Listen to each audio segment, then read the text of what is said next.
Olá, eu sou Fausto Moraes e estamos começando mais um Yajus Talk, o seu bate-papo sobre direito e inteligência artificial. Hoje, damos sequência às lições Etcai, junto com a professora Paola Cantarini. Nosso convidado de hoje é o professor Eric Felinto de Oliveira. O professor ele está coordenando o LABIM, Laboratório de Estudos da Imagem e do Imaginário da UERJ. Paola, dê as boas-vindas para o nosso convidado.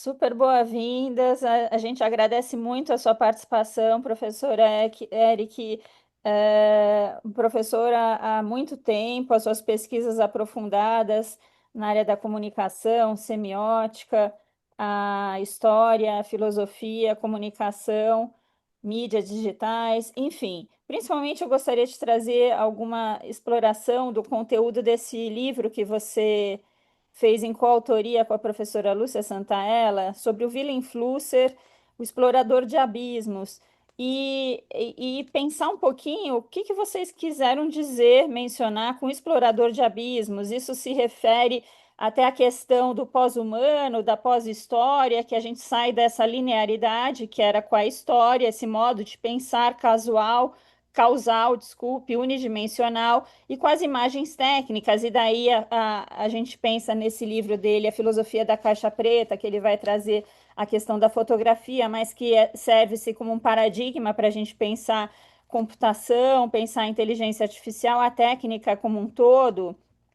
Então, se você pudesse comentar um pouco mais sobre esse livro e também essa questão de agora, com a pós-história, com as imagens técnicas, a modificação do modo de pensar, de um lado, e também esse conceito normalmente que se dá com a inteligência artificial, que se fala que é simplesmente uma lógica, um cálculo, uma lógica probabilística, uma programação estatística. Mas se a gente pensa que ela apenas não, com base nesse conceito do Flusser, de aparato, de aparelho, que não apenas é uma representação e que também não pode se confundir com um simples martelo, por exemplo, que seria uma ferramenta, no sentido de criação de mundos, modelos de mundos. E se a gente pensa nessa nova fase da IA generativa, os modelos fundacionais, e agora, mais recentemente, surgiu o hype da vez, que é o IA agente, que me parece alguns experimentos, alguns artigos já estão explorando isso com características de proto-agência, no sentido de autonomia, uma maior autonomia, tomando decisões próprias fora da programação, objetivos próprios, como, por exemplo, eu vou burlar as regras aqui para seguir a razão instrumental e não ser desligado, e até mecanismos de reengenharia social, tentando manipular o ser humano, fazendo chantagens, como se você me desligar, vou divulgar os seus dados pessoais, acabar com a sua privacidade. Se a gente ainda poderia pensar como seria esse conceito da inteligência artificial, pensando em todos essas provocações que a gente acaba de fazer. E só para não me estender muito mais, pedindo até desculpa, mas aqui é muito rico, o livro é super rico e as seus artigos também.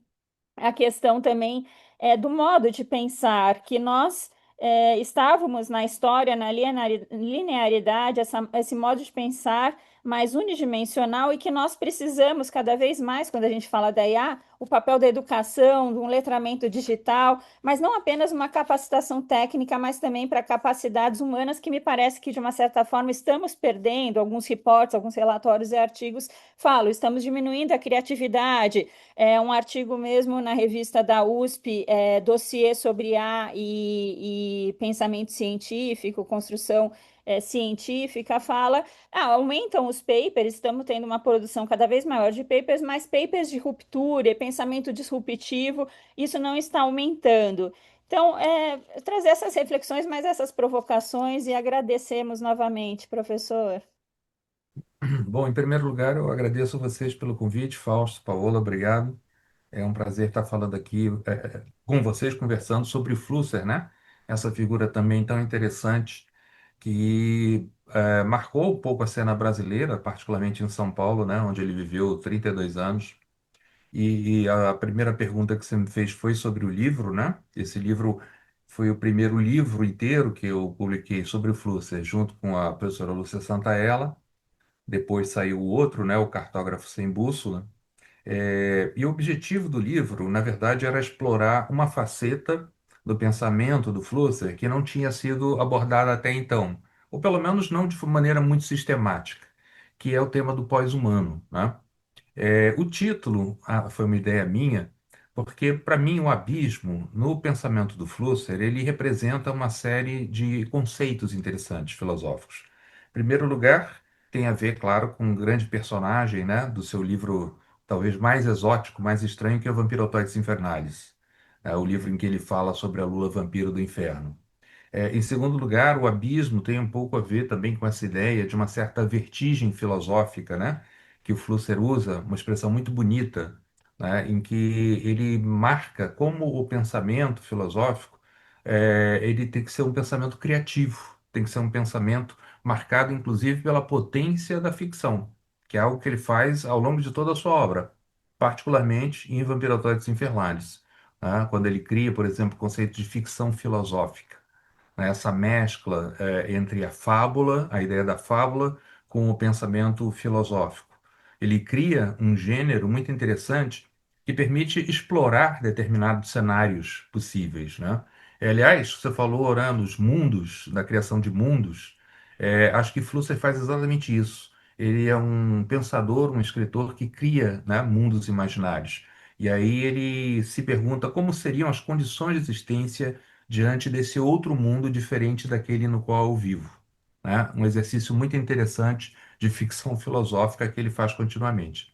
Então, nesse livro, o Explorador de Abismos, eu fiz as partes que estão mais diretamente ligadas ao Flusser e a Lúcia fez aquelas partes que são o fundamento da ideia do pós-humano. E isso também em função um pouco da literatura que a gente acompanha nos últimos anos, né? Houve uma espécie de. Minha tese é que há um renascimento flusseriano no contexto anglo-saxão. Nos últimos 10, 15 anos, né, muitos textos do Flusser foram traduzidos para o inglês.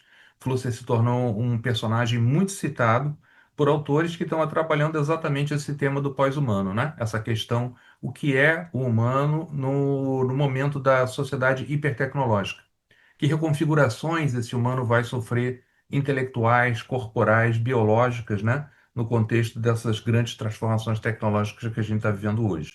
Professor, Então, como a gente isso está foi a falando escolha. aí, e o professor está fazendo essa referência do desenvolvimento, de alguma maneira, literário do Flusser e essa criação de mundos imaginários, imagino eu, que uma forma de nós estabelecermos uma comparação, uma referência daquilo que pode ser.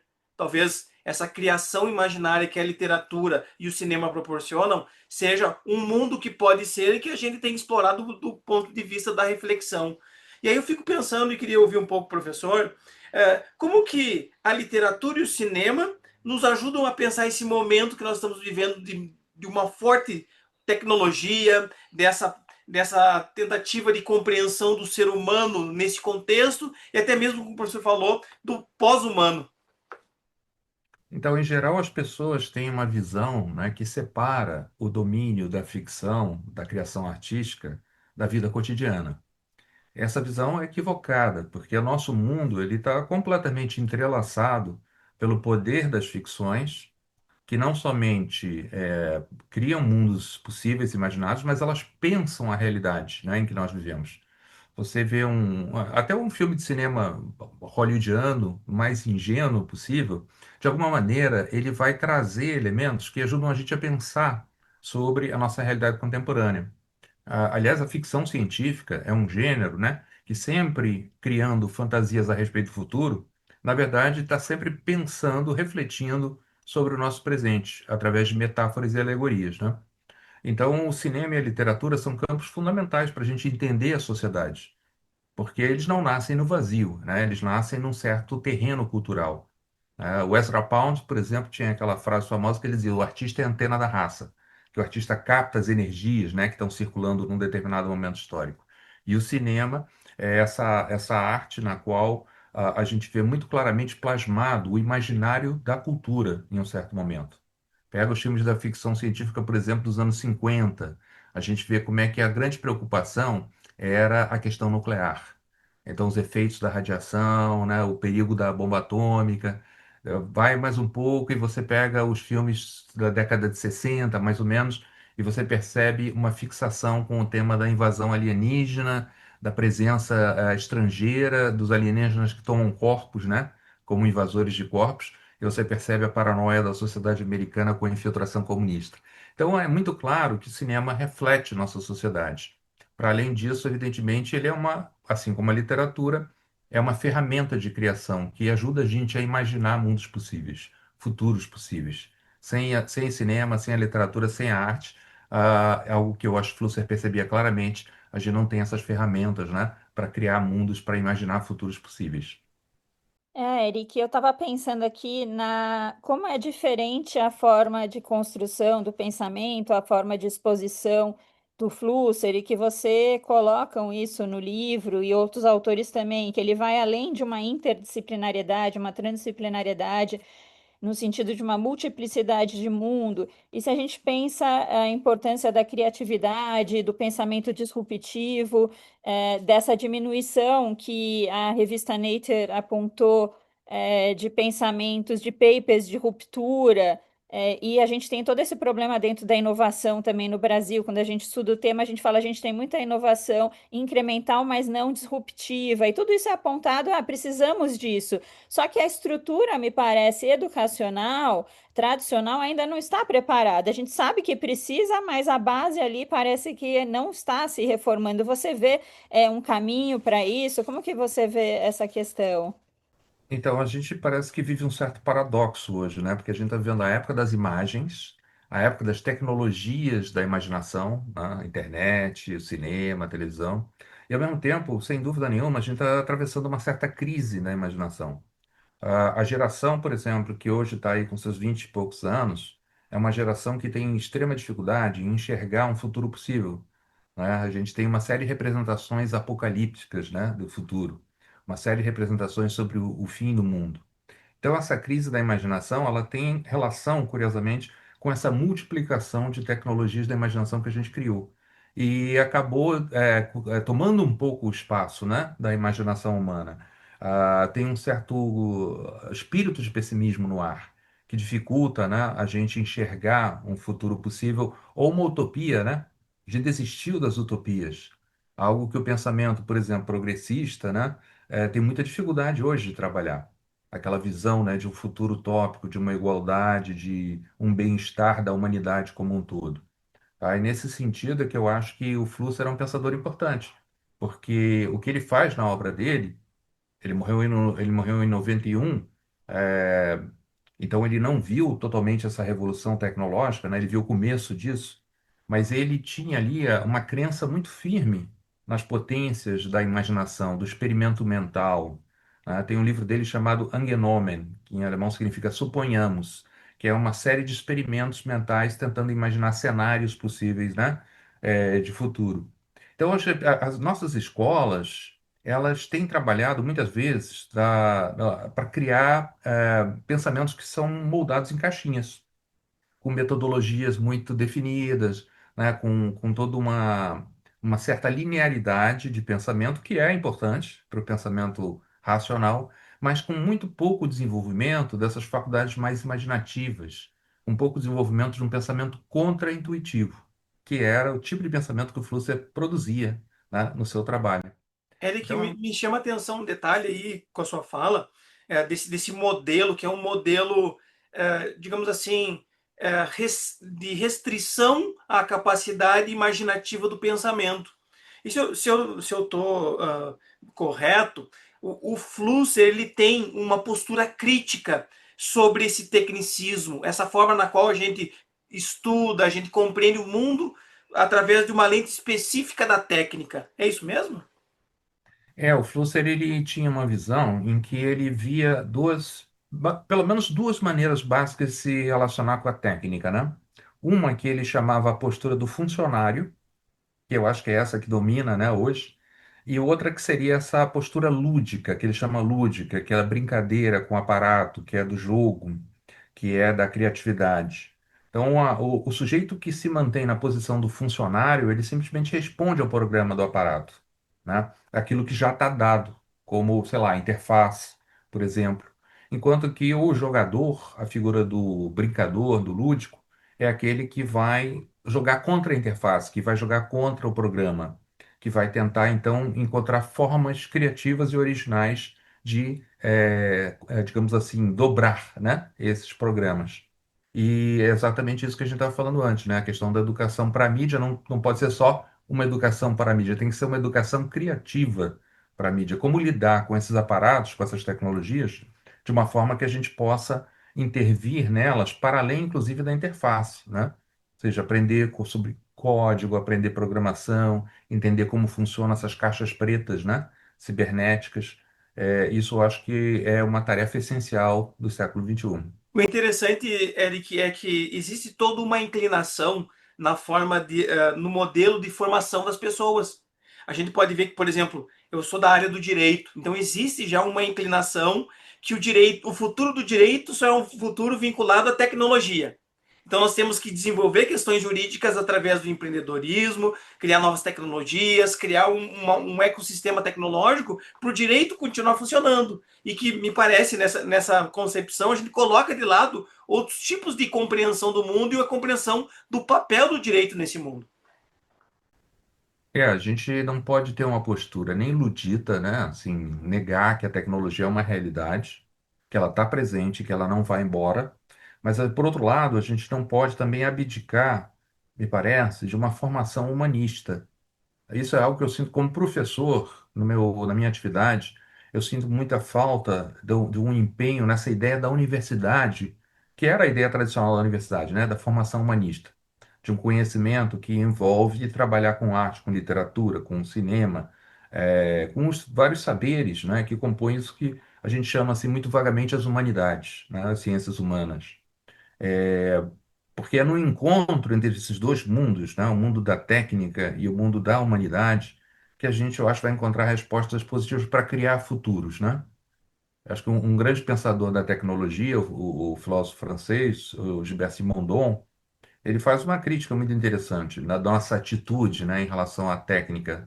A cultura tende a expulsar, como se a técnica fosse alguma coisa estrangeira, que tem que ser extraída do seio da cultura. Mas a verdade é que nós, seres humanos, somos seres técnicos. Desde o nosso nascimento, desde a nossa origem, nós criamos tecnologia. Então, na verdade, nós somos produtos da nossa própria tecnologia.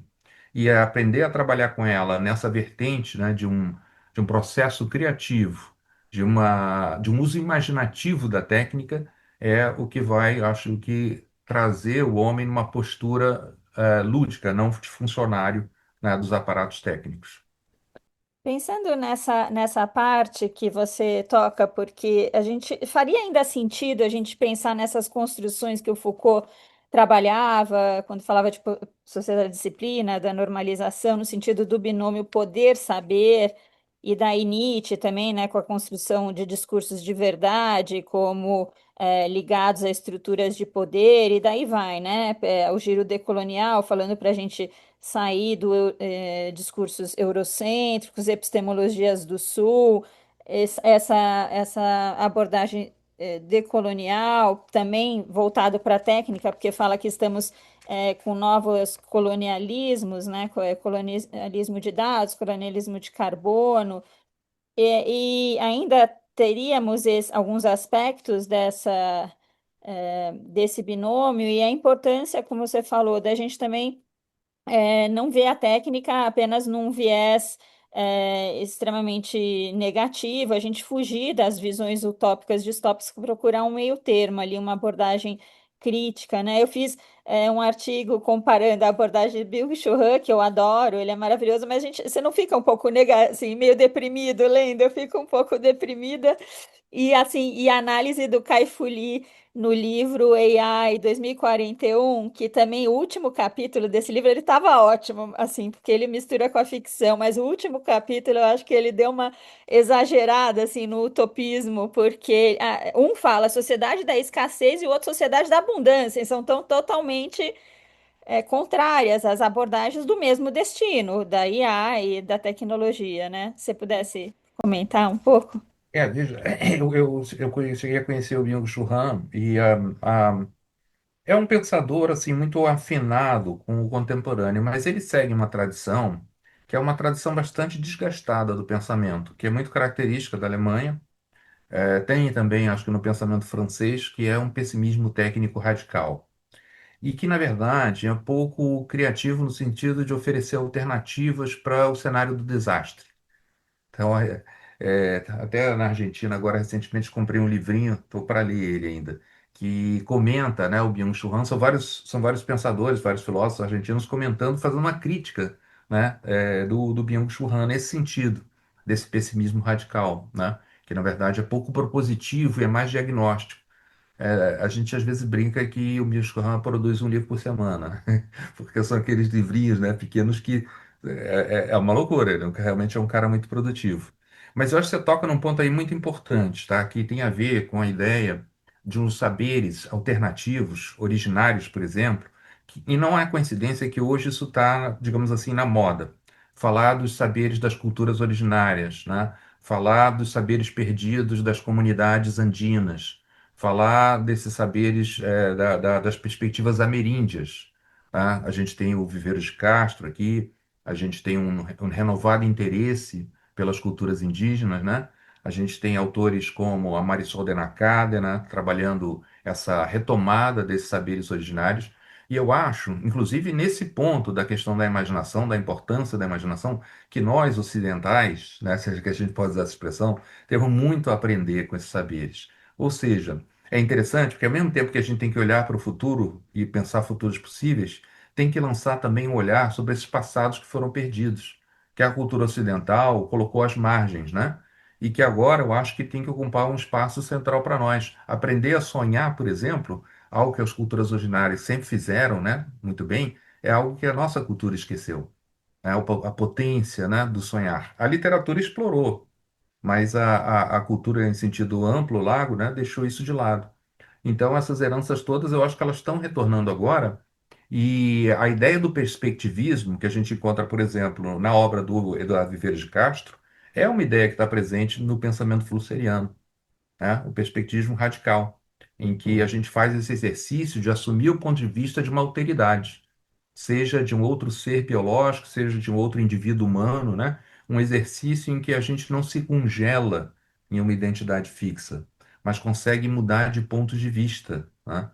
É isso que eu acho interessante até na palavra alemã, ponto de vista, Standpunkt, que significa você estar em um lugar, né? Ou seja, você assumir uma posição específica e olhar o mundo a partir dessa posição. Então, as culturas originárias têm muito a nos ensinar sobre a potência da imaginação, a importância do sonho, a importância de recuperar determinados valores, inclusive, claro, da natureza, né, face à crise ecológica que a gente vive, temas que o Flusser também trabalhou. Tudo isso acho que é algo que está voltando com força e que vai ser importante para a gente pensar futuros de forma mais criativa. Eric, o formato do podcast, esse em especial, as lições Etkai, tem um formato assim para uma comunicação mais direta e também não longa na sua duração. E eu peço para você um comentário, uma manifestação final para a gente encaminhar o encerramento desse episódio. Tá, então, você me apresentou como diretor do laboratório, né, da UERJ, Laboratório de Estudos da Imagem e do Imaginário. Quero fazer um merchandising do laboratório.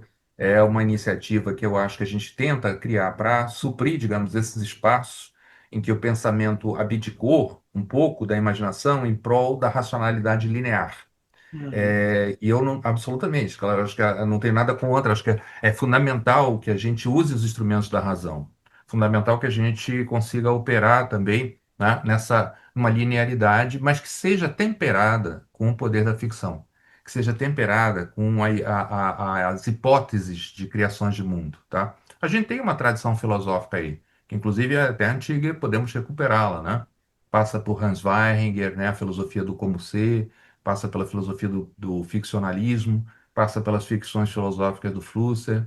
Então, a minha proposta, o que eu deixo para vocês, é isso. Não vamos abdicar da imaginação para a gente pensar, inclusive, em as utopias. Pensar que a gente pode, né, vencer as crises. Pensar que a gente pode criar um mundo melhor. E imaginar, né, como a ficção científica sempre fez, essas possibilidades para que a gente tenha a perspectiva, né, de algum dia essas novas gerações conseguirem de novo enxergar que elas têm um futuro daqui a 20, 30, 40, 50 anos. Excelente, com essa mensagem final do professor Eric, vamos encaminhando a finalização desse episódio, um episódio especial em parceria com o Etcai, as lições Etcai. Faço o convite para quem nos acompanhou que possa seguir a professora Paola, o professor Eric nas redes sociais, que é sempre importante para nós nos conectarmos. Também é importante conhecer os outros episódios das lições Etcai, que tem muita matéria legal para compreender e para discutir. E ficamos por aqui. Encerro desejando um ótimo episódio para todos e nos encontramos logo logo. Até mais.